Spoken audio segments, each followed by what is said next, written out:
Hello students, ये जो video है इसमें हम लोग पार्ट 2 कवर करने वाले हैं class 11th history the three orders chapter से। बच्चों, पार्ट 1 में मैंने आप लोगों को इंट्रोडक्शन दिया इस चैप्टर का, आप लोगों को मैंने सोर्सेज के बारे में बताया। इस वीडियो में हम लोग इसके बाद के जो 3 टॉपिक्स हैं, मतलब an introduction to feudalism, France and England और द थ्री ऑर्डर्स, जो छोटा सा टॉपिक है, इन 3 टॉपिक्स हम लोग इसमें कवर अप करने वाले हैं। सबसे पहले बच्चों लोग देखेंगे एन इंट्रोडक्शन टू फ्यूडलिज्म। बच्चों, यहाँ पर अगर आप ध्यान दोगे तो ये जो टर्म है फ्यूडलिज्म, इससे कभी भी आप लोगों को घबराना नहीं है। टर्म्स जो होते हैं ना, कुछ चीज़ें, कुछ प्रोसेसेस, कुछ इवेंट्स या कुछ चीज़ें होती हैं, कुछ किसी चीज़ को डिस्क्राइब करने के लिए, बेसिकली किसी चीज़ को डिस्क्राइब करने के लिए हम एक छोटे से टर्म का यूज़ कर लेते हैं। इनसे कभी भी डरना नहीं है। इनको कुछ चीज़ों को समझने के लिए इनको हम लोग यूज़ करते हैं। तो अगर हम लोग फ्यूडलिज्म की बात करें तो फ्यूडलिज्म एक टर्म है जो कि हिस्टोरियंस यूज़ करते आ रहे हैं जब से उनको इस चीज़ को डिस्क्राइब करना है। क्या डिस्क्राइब करना है, क्या चीज़ डिस्क्राइब करने के लिए इस टर्म का यूज़ करते हैं। तो उस समय पर मतलब यूरोप में, यूरोप समझिए कहाँ, यूरोप एक कॉन्टिनेंट है, कहाँ है तो एशिया के वेस्ट साइड में यूरोप है। कब की बात हो रही है तो ये बात हो रही है मिडएवल एरा की। देखो बच्चों, ये सारी चीज़ जब आप याद रखोगे ना तो हिस्ट्री बहुत इंटरेस्टिंग हो जाएगी, जब आपको सारे टर्म्स का मतलब पता होगा। मिडएवल एरा की बात हो रही है। मिडएवल एरा कब से कब आता है तो 5th से 15th सेंचुरी के बीच में, मतलब आज से लगभग आप लोगों का 500-600 साल पहले की बात हो रही है। 500-600 साल पहले की बात हो रही है। इसके बीच में फ्यूडलिज्म, मतलब कि फ्यूडलिज्म जो था एक ऐसा सोसाइटी थी, काइंड ऑफ सोसाइटी, जहाँ पर हम इसको यूज़ करते हैं। देखो, एक सोसाइटी क्या हो जाएगी जिसमें आप इकोनॉमी की बात करोगे, देखो जो सोशल रिलेशनशिप्स होते थे, इकोनॉमिक रिलेशनशिप्स होते थे, जो पॉलिटिकल रिलेशनशिप्स होते थे, और साथ ही साथ में जो लीगल रिलेशनशिप्स होते थे, इनको डिस्क्राइब करने के लिए हिस्टोरियंस यूज़ करते हैं फ्यूडलिज्म टर्म का। मतलब this is basically kind of society, मतलब यूरोप में मिडएवल एरा में जो सोसाइटी एग्जिस्ट करती थी जिसमें हम सोशल, इकोनॉमिकल, पॉलिटिकल, लीगल, इन सब की बात करते हैं, वो हमने देखा कि ये सारी चीज़ें यूरोप में एग्जिस्ट करती थी, तो उन्हें हम फ्यूडलिज्म कहते हैं। अब देखो, ये जो फ्यूडलिज्म जो आप लोग के सामने टर्म है, ये एक जर्मन वर्ड से डिराइव हुआ है। जर्मन वर्ड से डिराइव हुआ है, मतलब कि ये जो फ्यूडलिज्म वर्ड है, इसका एक जो जिससे बना है फ्यूड से। फ्यूड का मतलब होता है अ पीस ऑफ लैंड।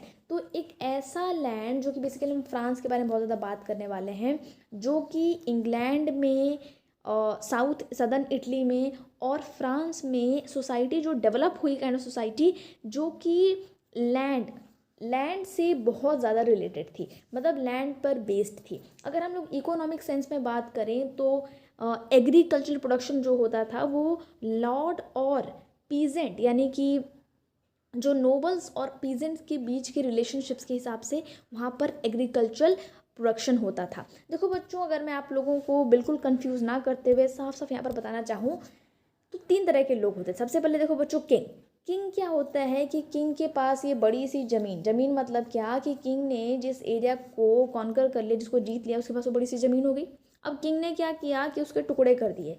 मैं आपको अभी इसलिए बता रहा था कि आपको आगे जाके कन्फ्यूज़न ना हो। किंग ने क्या किया, इसके टुकड़े कर दिए और अपने कुछ नोबल मैन में, जो उसके विश्वासमंदी हैं, मंत्री हो गए, ये हो गए, रिश्तेदार हो गए, उनके बीच में बांट दिया। अब क्या कहा कि ये बड़े बड़े जो ज़मीन के टुकड़े हैं ये तुम्हारे हैं, अब तुम्हें जो करना है करो। फिर नोबल्स ने क्या किया कि उन छोटे छोटे, अब इनमें भी छोटे छोटे टुकड़े किए और किसको दे दिए, पीजेंट्स को दे दिए। लेकिन जब उन्होंने इनके छोटे छोटे टुकड़े करके पीजेंट्स को दिए तो इसका मतलब ये है कि कुछ न कुछ तो एक्सचेंज होगा ही। कोई भी कभी भी कोई भी काम फ्री में नहीं करता, कोई दया की भाव तो उसमें था ही नहीं। तो इन्होंने क्या किया कि एक एक्सचेंज चलता था। क्या एक्सचेंज चलता था कि लॉर्ड बोलता है कि ठीक है, मैं तुम्हें ये जो लैंड है, तुम्हारे पास ये जो लैंड है, तुम्हें खेती करनी है, तुम अनाज उगाओगे, खेती करोगे, खुद के लिए तुम करो, लेकिन इसके बदले तुम्हें लेबर सर्विस प्रोवाइड करनी पड़ेगी। मतलब मैं जब भी तुम्हें बुलाऊंगा रोड बनाने के लिए, चाहे बिल्डिंग बनाने के लिए, कुछ बनाने के लिए तुम्हें आना पड़ेगा।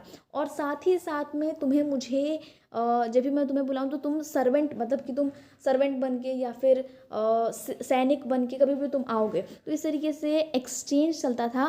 साथ ही साथ में इससे उसको लैंड मिलेगी और लॉर्ड बोलता कि मैं तुम्हें प्रोटेक्शन भी प्रोवाइड करूँगा, तुम मेरे अंडर में काम करोगे। तो यहाँ पर और जो लॉर्ड्स होते थे उनको पीजेंट्स के ऊपर जुडिशियल कंट्रोल भी होता था कि लॉर्ड में अगर कोई भी कन्फ्लिक्ट हो तो लैंड को लेकर कभी भी पीजेंट्स के बीच में कन्फ्लिक्ट होता था तो वहाँ पर लॉर्ड्स बैठ जाते थे अपनी अपनी कोर्ट लेकर कि ठीक है हम जाके सुलझाते हैं। तो जुडिशियल कंट्रोल भी वो लोग रखते थे।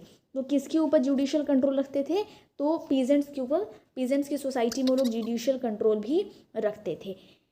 तो फ्यूडलिज्म जो था बच्चों, कब इकोनॉमिक सेंस से उसने सोशली भी लोगों को अफेक्ट किया, पॉलिटिकली। अब एक चीज़ याद रखना हमेशा कि जो इकोनॉमिकली पावरफुल होगा ना वो सोशली भी पावरफुल हो जाएगा और साथ साथ में पॉलिटिकली बहुत पावरफुल हो जाएगा। हमारी कंट्री में देख लो, मुकेश अंबानी जी बहुत इकोनॉमिकली बहुत पावरफुल है, सोशली भी पावरफुल है और पॉलिटिकली भी पावरफुल है। ज़रा सोच के देखना, ठीक है। हमने जुडिशली यहाँ पर बात कर ली। इसके बाद हम लोग जो देखने वाले हैं, मतलब यहाँ पर जो अब मैंने अभी आपको शुरू में बताया ना, ये आप लोगों को एक इंट्रोडक्शन दिया कि किस तरीके से लॉर्ड और पीजेंट के बीच का रिलेशनशिप इस चैप्टर में बहुत इंपॉर्टेंट है। साथ ही साथ में हमने ये देखा कि किस तरीके से यहाँ पर एक्सचेंज चलता था कामों का। अब देखिए बच्चों की जो ये फ्यूडलिज्म है ना, फ्यूडलिज्म ये अचानक से नहीं आया। ये इसके जब किंग, फ्रांस में जब किंग थे कौन? शार्लमैन। जब ये किंग थे 742 से 814 के बीच में, इस टाइम पर जब किंग थे ये शार्लमैन, बहुत इंपॉर्टेंट किंग हैं ये। तो इनके टाइम में भी फ्यूडलिज्म प्रैक्टिस होती थी, उसका एग्जिस्टेंस था।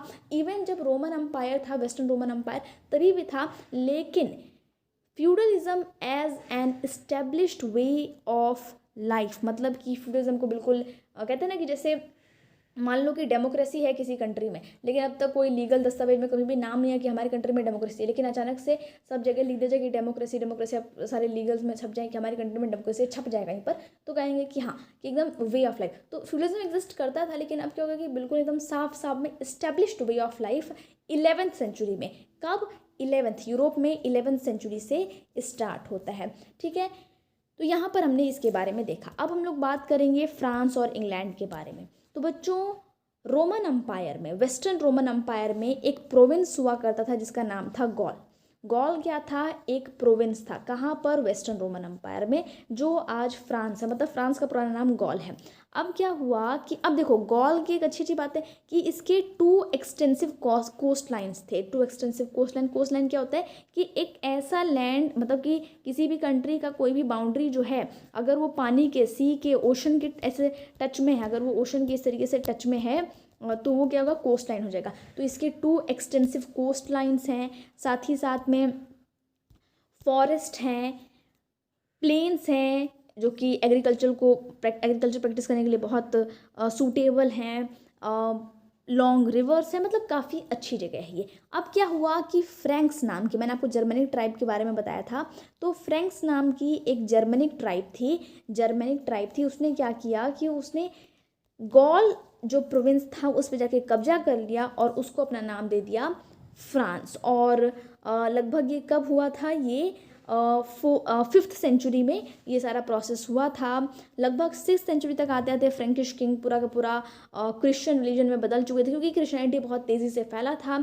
और फ्रेंच जो किंग थे, फ्रेंच जो लोग थे, उन लोगों का चर्च से बहुत ज़्यादा स्ट्रॉन्ग रिलेशनशिप था। और ये और ज़्यादा पावरफुल तब हो गया जब पोप ने, कौन पोप? पोप लियो थ्री ने किंग शार्लमैन को द होली रोमन एम्परर नाम से नवाजा। मतलब कि उन्होंने उनको टाइटल दिया, किंग शार्लमैन को उन्होंने नाम दिया होली रोमन एम्परर का उन्होंने। और ऐसा उन्होंने क्यों किया? अपने पावर्स को, अपने आप को और ज़्यादा, अपने रिलेशनशिप्स को और ज़्यादा पावरफुल करने के लिए उन्होंने इनको नाम दिया द होली रोमन एम्परर, ठीक है। तो इसके बाद क्या होता है कि अपने बेसिकली रिलेशंस को, अपने सपोर्ट को बनाए रखने के लिए अब धीरे धीरे क्या हुआ कि फ्रांस से, कब ये गॉल से, कब ये जो फ्यूडलिज्म का प्रोसेस था वो इंग्लैंड तक पहुंचा, और किस तरीके से, इन्हीं 2 कंट्रीज़ के बारे में हमें सबसे अच्छे से पढ़ना है। अब देखो बच्चों, अगर आप लोग देखोगे इस चैप्टर में तो आप देखोगे कि 481 में क्या होता है कि क्लोविस जो था वो फ्रैंक्स, जो ये ट्राइब था, जर्मन ट्राइब था, उनका किंग बन जाता है। 486 में ये सारे क्या कर देते हैं, नॉर्दर्न गॉल का इन्होंने कॉन्क्वेस्ट स्टार्ट कर दिया और उन्होंने इस पर कब्जा कर लिया। 496 में क्लोविस और बाकी सारे फ्रैंक्स जो थे वो क्रिश्चियनिटी में कन्वर्ट हो गए, उन लोगों ने वहाँ पे जाके क्रिश्चियन धर्म को उन्होंने अपना लिया। 714 में, अब यहाँ पर हमने कब से क्लोविस की बात की, किंग की, अब हम बात करेंगे एक मेयर की। कौन? Charles Martel. इन्होंने क्या किया कि ये पैलेस के जो वेटिकन पैलेस था उनके ये मेयर बने और 751 में इनका एक बेटा पेपिन ने क्या किया कि अब देखो पेपिन की वजह से चार्ल्स मार्टेल इंपॉर्टेंट हो गए कि पेपिन ने क्या किया कि फ्रैंकिश रूलर को हटा दिया, वहाँ से किंग से हटा दिया और खुद किंग बन गया और उन्होंने एक नई डायनेस्टी स्टार्ट कर दी और साथ ही साथ में उन्होंने बहुत सारे कॉन्क्वेस्ट स्टार्ट कर दिया और किंगडम का साइज डबल कर दिया। 768 में पेपिन के बेटे ने उनको सक्सीड किया, शार्लमैन जो हमने किंग देखा उन्होंने उनको सक्सीड किया। इनको ये भी कहते हैं चार्ल्स द ग्रेट, शार्लमैन को भी कहा जाता है। 800 में पोप लियो III ने उन्होंने शार्लमैन को एज होली रोमन एम्परर उन्होंने उनको टाइटल दिया और 840 में raids by Vikings from Norway. तो ये पूरा का पूरा हमारे यहाँ पर कंप्लीट होता है। अब द 3 ऑर्डर्स, अब देखो कि क्यों आखिर लोगों को इन 3 ऑर्डर्स में क्यों बांटा गया है, 3 ऑर्डर्स में बांटने का क्या मकसद है, क्यों? तो देखो बच्चों, होता क्या है कि आप ध्यान दोगे तो आपको पता चलेगा कि बहुत सारे फ्रेंच प्रीस्ट ऐसा बिलीव करते थे कि ये जो लोग हैं ना, जो पीपल हैं, ये जो हम हैं, हम मेंबर्स हैं, मतलब हम नहीं, मतलब उस समय के जो लोग हैं वो मेंबर्स हैं उन्हीं 3 ऑर्डर्स के। इन 3 ऑर्डर्स के लोग जो हैं वो मेंबर्स हैं, मतलब कि उनके काम के हिसाब से। कहते हैं कि एक बिशप ने कहा कि इस दुनिया में यहाँ पर कुछ ऐसे लोग हैं जो पूजा करते हैं, सम प्रे, फिर कहते हैं अदर्स फाइट, और कुछ ऐसे हैं जो लड़ाई करते हैं। कुछ लड़ाई मतलब क्या, लड़ाई झगड़ा आपस में नहीं, मतलब कुछ फाइट करते हैं, वॉर करते हैं अपनी जगह को बचाने के लिए, और कुछ जो है वो बाकी सारे काम करते हैं। और इसीलिए उन्होंने इनको डिवाइड किया। सबसे पहले जो प्रे करते हैं दी क्लर्जी, जो फाइट करते हैं नोबिलिटी, और जो बाकी सारा काम करते हैं उन्होंने पीजेंट्री। तो उस तरीके से इन्होंने इनको डिवाइड किया। आई थिंक आपको यहाँ तक क्लियर है। अब देखिए 12th सेंचुरी में अबेस हिल्डगार्ड ऑफ बिंगन ये लिखते हैं कि ऐसा कौन होगा जो अपने सारे के सारे कैटल को एक ही स्टेबल में सबको एक साथ चरने देगा, सबको एक साथ ग्रेस करने देगा। इसका मतलब ये है कि चाहे काउज हों, डंकीज़ हों, शीप्स हों, गोट्स, इन सब में आपस में डिफरेंस है, ये सारी इक्वल नहीं है। कहते हैं जैसे कोई ज़्यादा इंपॉर्टेंट है, कोई कम इंपॉर्टेंट है। तो इसी तरीके कहते हैं जैसे कैटल में डिफरेंस है वैसे ही ह्यूमन बींग्स में डिफरेंस है। कोई प्रे करता है तो कोई और फाइट करता है तो कोई कुछ करता है, यानी कि इनमें भी कोई इक्वालिटी नहीं है। कोई दबने के लिए, कोई कोई डोमिनेट होने के लिए बैठा है तो कोई डोमिनेट करने के लिए बैठा है। तो इस तरीके से अपनी बातों को यहाँ पर प्रूफ करने की कोशिश कर रहे हैं। कहते हैं कि जैसे गॉड ने सबको बनाया है, ह्यूमन बींग्स को, गॉड को सबसे अफेक्शन है, लेकिन फिर भी कोई इक्वालिटी नहीं है। तो अपनी बातों को यहाँ पर साबित करने के लिए कैसे कैसे तो यहाँ पर ये लोग आर्ग्यूमेंट देते हैं। आई थिंक आपको यहाँ तक ये सारी चीज़ें क्लियर हैं और ये हमारे सारे टॉपिक्स यहाँ पर ख़त्म हो चुके हैं इस वीडियो की। And thanks for watching. 3rd part में हम लोग बाकी के टॉपिक्स कवर करेंगे। Once again thank you for watching.